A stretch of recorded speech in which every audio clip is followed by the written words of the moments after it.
Limitless நினைவுகள் சீரிஸ்ல இந்த 10வது வீடியோவுல இந்த சேனல்ல வெளியான தெரியுமா உங்களுக்கு சீசன்ல வெளிவந்த 25, 26, 27 மற்றும் 28வது வீடியோவுல இருக்கிற தகவல் தொகுப்பத்தான் பார்க்க போறோம். அதோட முழு வீடியோக்களோட லிங்க் கீழே டிஸ்கிரிப்ஷன்ல கொடுத்திருக்கேன். முடிஞ்சா அதையும் போய் பாருங்க.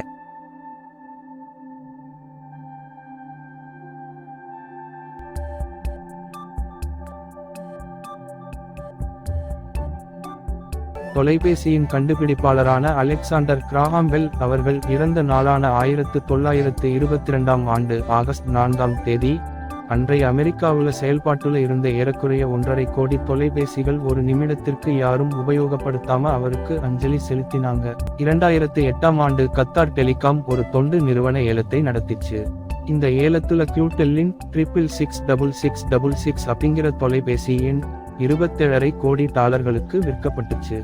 இது கின்னஸ் சாதனை புத்தகத்திலும் இடம் பிடிச்சிருக்கு. கிரெடிட் கார்டு, டெபிட் கார்டுகள், நேரடி வைப்புத் தொகை மற்றும் ஆன்லைன் கொள்முதல் அப்படின்னு இந்த உலகத்துல புழக்கத்துல இருக்கிற ஏறக்குறைய 92% பணம் நம்ம கணினிகள், ஹார்ட்டிரைகள் மற்றும் வங்கிகள்ல எண்களாக, அதாவது டிஜிட்டல் மணியாக இருந்து வருது. நெட்ஃபிளிக்ஸில் ஒவ்வொரு நாளும் லட்சக்கணக்கான மணி நேரத்துக்கு தொலைக்காட்சி நிகழ்ச்சிகள் மற்றும் திரைப்படங்களும் பயனர்களால பார்க்கப்படுது. 2022ஆம் ஆண்டின் கணக்கின்படி தொடங்கிய காலத்திலிருந்து 1130 மணி நேர நிகழ்ச்சிகள், அதாவது 49 நாட்களுக்கும் மேலான கால அளவிலான உள்ளடக்கத்தை கொண்டிருக்குது. ஒரு தொழில்நுட்ப கல்வி பயிலும் மாணவர்கள் டிகிரி முடித்து வெளிவரும் நேரத்திற்குள்ள அந்த படிப்பு பயனற்றுவிடும் அளவுக்கு தொழில்துறை விரைவாக முன்னேறி வருது. மூத்த வயதுடையவர்கள், அதாவது 50 வயதுக்கும் மேற்பட்டவர்கள் மிக குறைந்த அளவே இணையத்தை பயன்படுத்துறாங்க அப்படின்னும் இந்த பயனாளர்களை சில்வர் சர்ஃபர்ஸ் அப்படின்னு சொல்றாங்க. ஆனா கொரோனா பாதிப்பின் காரணமாக இந்த வயதுடையவர்களிடையேயும் இணைய பயன்பாடு அதிகரிச்சிருக்கு அப்படின்னு ஒரு ஆய்வு சொல்லுது. டிஜிட்டல் வணிகங்களை பொறுத்தவரையில மென்பொருள் நிறுவனங்கள், சமூக வலைப்பின்னல்கள் மற்றும் ஆப்ஸ் டெவலப்பர்கள் ஆகியோர் தங்களோட தயாரிப்புகளை புத்திசாலித்தனமா பயன்படுத்தி செம்மையாக பயன்படுத்துவதற்கு சரியான இடமாக நியூசிலாந்தையே தேர்ந்தெடுத்து தங்களோட ப்ராஜெக்ட்களை பரிசோதனை செய்யறாங்க. இதுக்கு அவங்க காரணமா சொல்றது என்னன்னா, நியூசிலாந்து அதிகப்படியான ஆங்கிலம் பேசும் பயனாளர்களை கொண்டதாகவும் ஓரளவுக்கு தனித்தனியான குடியிருப்புகள்ல வசிப்பவர்களாக இருக்கிறதால தங்களோட ப்ராஜெக்ட்களை பற்றிய புகார்கள் விரைவாக மற்றவர்களுக்கு பரவாது அப்படிங்கிறதால தங்களோட ப்ராடக்ட்களுக்கு சரியான ஃபீட்பேக் கிடைக்கும் அப்படின்னும் கருதுறாங்க அப்படின்னு சொல்லப்படுது. சீனாவுல போலியான ஆப்பிள் ஸ்டோர்கள் இருக்கிறத தொடர்ந்து பல காலமா கண்டுபிடிச்சு அதை மூடவும் செஞ்சிருக்காங்க. இங்க வேலை செய்யறவங்க ஆப்பிள் நிறுவனத்துல வேலை செய்யறவங்களை போலவே யூனிஃபார்ம் அணிஞ்சிருக்காங்க அப்படின்னும் உண்மையான ஆப்பிள் ஸ்டோர்ஸ்ல தான் தாம் வேலை செய்யறதாக பலரும் நினைச்சிட்டு இருக்காங்க அப்படின்னும் சொல்லப்படுது. 2010ஆம் ஆண்டிற்கு முன்னர் வரையில இணையதளத்தோட வேகத்தை விடவும் கேரியர் புறாக்களோட வேகம் அதிகம் அப்படின்னு கண்டுபிடிச்சாங்க. தென்னாப்பிரிக்காவுல 4 GB மெமரி ஸ்டிக்கை சுமந்து செல்லும் ஒரு கேரியர் புறா அந்த நாட்டோட பிரபலமான இணைய நிறுவனமான டெல்காமின் ATSL சேவையை விடவும் வேகமானது அப்படின்னு நிரூபிச்சது. அதாவது புறா அந்த தரவுகள் அடங்கிய பென்டிரைவை சுமார் 60 மைல் தொலைவுல இருக்கிற இடத்துக்கு எடுத்து செல்வதற்கு 1 மணி நேரம் 8 நிமிடங்கள் மட்டுமே எடுத்துக்கிச்சு. ஆனா அதே சமயத்துல ATSL இணைய சேவையானது அதே அளவான தகவல்ல வெறும் 4% மட்டுமே கடத்திச்சு. வேர்ல்ட் வைட் வெப் கண்டுபிடிச்ச டிம் பெர்னர்ஸ்-லீ அவர்களோட சக ஊழியர்களான லெஸ் ஹாரிபிள் செர்னெட்ஸ் அப்படிங்கிற நகைச்சுவை பாப் பாடகிகளான 4 பெண்கள் இணைந்து எடுத்துக்கிட்ட இந்த புகைப்படமே இணையத்துல வெளியிட்ட முதல் புகைப்படமாகும். இந்த புகைப்படம் சரியா 1998ஆம் ஆண்டு ஜூலை 18 அன்று பதிவேற்றப்பட்டுச்சு.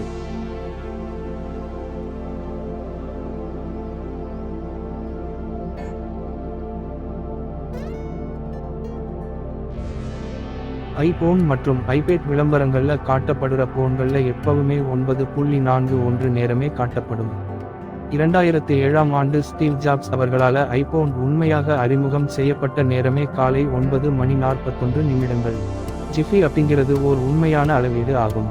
நீங்க எப்போவது ஒருவரிடம் நான் சிறிது நேரத்துல திரும்பி வந்துவிடுகிறேன் அப்படின்னு பொருள்படும்படியா I will be back in 8 jiffy அப்படின்னு சொன்னீங்கன்னா நீங்கள் சரியான 10 மில்லி வினாடிகள்ல திரும்பி வந்துவிடுவீர்கள் அப்படின்னு தான் அர்த்தம்.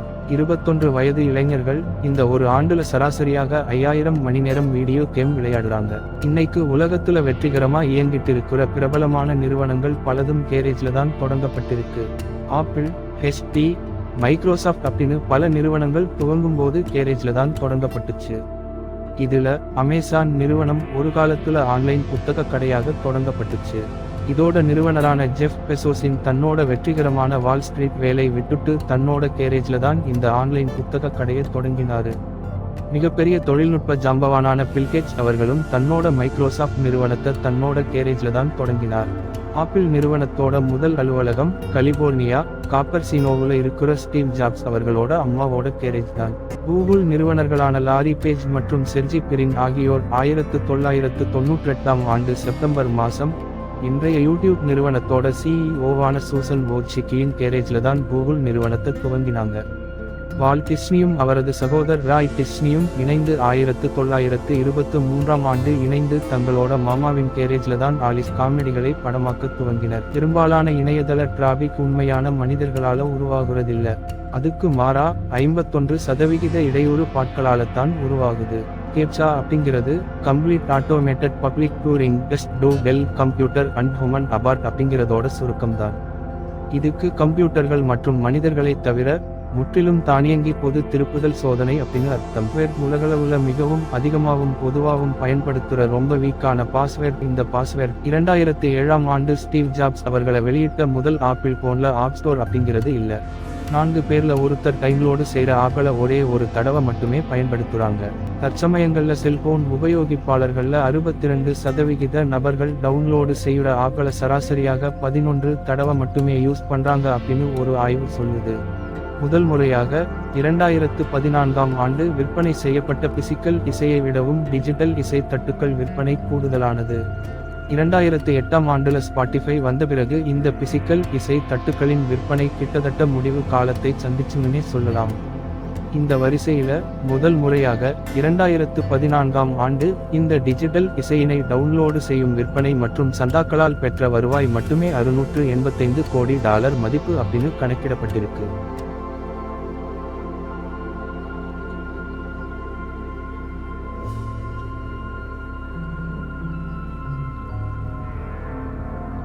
இந்த குறியீடு ரேண்டமாக தேர்ந்தெடுக்கப்பட்டுச்சு. gmail.com அப்படின்னு மின்னஞ்சல்ல பயனர்களோட பெயர்களையும் பயன்பாட்டு தளத்தையும் பிரித்து காட்டுவதற்காக அப்படின்னு சொல்லப்படுற இந்த அட்குறி சிம்பல் மின்னஞ்சல் நிரல்களை உருவாக்கினங்களால தோராயமா அதாவது ரேண்டமா தேர்ந்தெடுக்கப்பட்டுச்சு. இது முன்னாடி வரையில இந்த குறியீடு அவ்வளவாக பயன்படுத்தப்படல. வரலாற்று பதிவுகள்ல முதலாக இந்த அட்குறி அப்படிங்கிற சிம்பல் 1345ஆம் ஆண்டு பல்கேரியன் டிரான்ஸ்லேஷன்ல தான் கண்டறியப்பட்டுச்சு. இன்னைக்கு வளர்ச்சி அடைஞ்சிட்டு வர்ற தொழில்நுட்பத்துல ஆர்டிஃபிஷியல் இன்டெலிஜென்ஸ் AI அப்படிங்கிற இயந்திரங்கள் ஒரே ஒரு மார்பு எக்ஸ்ரே வச்சு தொடர்ந்து வரும் 10 ஆண்டுகள்ல மாரடைப்பு அல்லது ஸ்ட்ரோக் வருமா அப்படிங்கிறத சொல்லும்படியான திறன் படைச்சதா இருக்குது. இதுக்கு விஞ்ஞானிகள் இதய நோயாளிகளின் இதய பெருந்தமனி தடுப்பு தோல் அழற்சியுடன் தொடர்புடைய வடிவங்களுடன் கூடிய எக்ஸ்ரேக்களை வச்சு ஆழமான கற்றல்களை AIக்கு பயிற்சி அளிக்கிறாங்க. டெங்கு காய்ச்சல் போன்ற தொற்று நோய்களை ஏறக்குறைய 87% துல்லியமா கண்டுபிடிக்கிற செயற்கை நுண்ணறிவு அப்படிங்கிற ஆர்டிஃபிஷியல் இன்டெலிஜென்ஸ் AI அப்படிங்கிற இயந்திர பொறிகள் இருக்குது. 2013ஆம் ஆண்டுல அமேசான் கிடங்குகள்ல 1000 ரோபோக்கள் மட்டுமே இருந்தது. ஆனா 2017ஆம் ஆண்டுல அமேசானோட 20 கிடங்குகள்ல இந்த ரோபோக்களோட எண்ணிக்கை 45,000 உயர்ந்திருக்குது.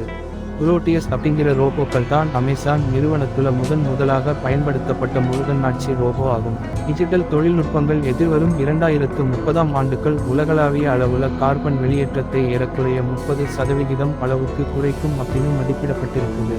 எதிர்காலத்தை கணிக்கும் விதங்கள்ல தரவுகளை சேகரிப்பதில் இந்த டிஜிட்டல் தொழில்நுட்பத்தின் பங்கு அளவிட முடியாது. ஃபேஸ்புக் தளத்தை பயன்படுத்தும் பயனாளர்கள் சராசரியாக 338 நபர்கள் வரையில கொண்டிருக்காங்க.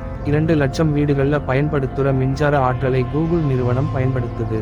தொழில்நுட்பத்திற்கு அதிக ஆற்றல் தேவைப்படுது அப்படிங்கிறது எந்த ஆச்சரியமும் இல்ல. இதுல என்ன சொல்றாங்க அப்படின்னா, ஒரு தகவல் தேர்வு செய்து படிக்கிறதுக்காக நூலகம் செல்வதற்கு பயன்படுத்தும் பெட்ரோல் மற்றும் நேர விரயத்தை மிக அதிக அளவுல கூகுள் குறைச்சிருக்கு அப்படின்னு சொல்றாங்க. இதுல அனைத்து ஆற்றல்களும் காற்றும் மற்றும் சூரிய ஒளியால உருவாக்குற மின்சாரமாக இல்லை அப்படின்னாலும் தொடர்ந்து கார்பன் ஆக்சைடுகளை பயன்படுத்தி தொடர்ந்து கார்பன் இல்லாத வகையில மின்சாரத்தை உருவாக்குவதை உறுதி செய்யுது. 1971ஆம் ஆண்டு முதலாக கம்ப்யூட்டர் வைரஸான கிரீப்பர் அப்படிங்கிறது உருவாக்கப்பட்டுச்சு. இது அத்தனை அளவிற்கான பாதிப்பை கொண்டதாக இருக்கல. மாறாக கம்ப்யூட்டர்களுக்கிடையே வைரஸ் எப்படி பரவுகிறது அப்படிங்கிற கண்டறியறதுக்காக உருவாக்கப்பட்டுச்சு. இந்த வைரஸ் கணினியில I am reaper, it's me of eaten அப்படின்னு கணினி தரையில் காண்பிக்கும் வைரஸ் தான். இந்த virus BBN technologies Bob Thomas அவர்களால் உருவாக்கப்பட்டுச்சு. பிட்காயின்கள் டிஜிட்டல் எண்ணிக்கையில கணக்கிடப்படுறதால அதற்கு எல்லை இல்லை அப்படின்னு தானே நினைக்கிறீங்க. ஆனா அது உண்மையில்லை. சட்டோஷி நகமோட்டோ இந்த பிட்காயின்களை உருவாக்கிய போது அதிகபட்சமாக வெளியிடப்படும் பிட்காயின்கள் 21 மில்லியன் காயின்கள் மட்டுமே வெளியிடப்படுவதாக வடிவமைச்சாரு. இதுவே ஒரு நாளைக்கு அதிக நேரம் இணையத்துல செலவிடுற கணக்கீட்டின் அடிப்படையில பிலிப்பைன் தான் முதலிடம். அதுவும் இவங்க இணையத்துல பார்க்கிற முதல் தளம் யூடியூப் அப்படிங்கிறது குறிப்பிடத்தக்கது.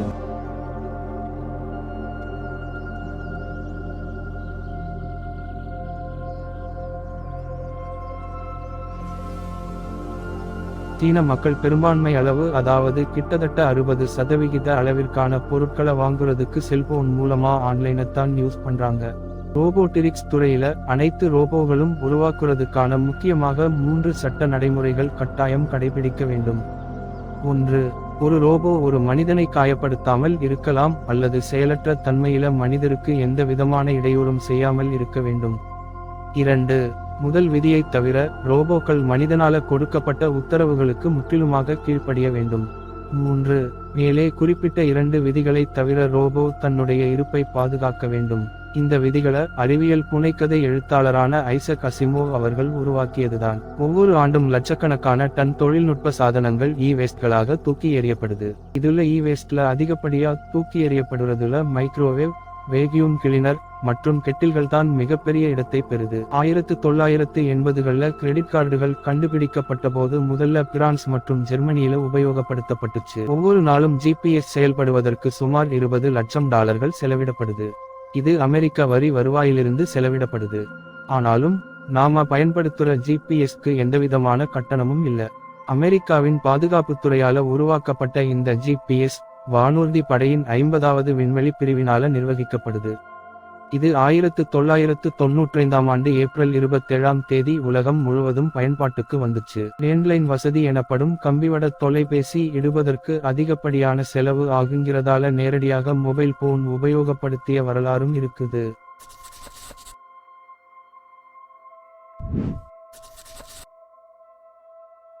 இந்த லிமிட்லெஸ் நினைவுகள் சீரிஸோட 10வது பாகத்தை பார்த்தோம். அடுத்தடுத்த வீடியோக்களோட தகவல்கள் அடங்கிய பாகத்தை அடுத்த வீடியோவுல பார்க்கலாம். உங்களுக்கு இந்த வீடியோ பிடிச்சிருந்தா ஒரு லைக் போடுங்க. அப்புறம் சேனலை சப்ஸ்கிரைப் செஞ்சு எங்களுக்கு ஆதரவு கொடுங்க. மீண்டும் இன்னொரு வீடியோவுல சந்திக்கலாம். நன்றி.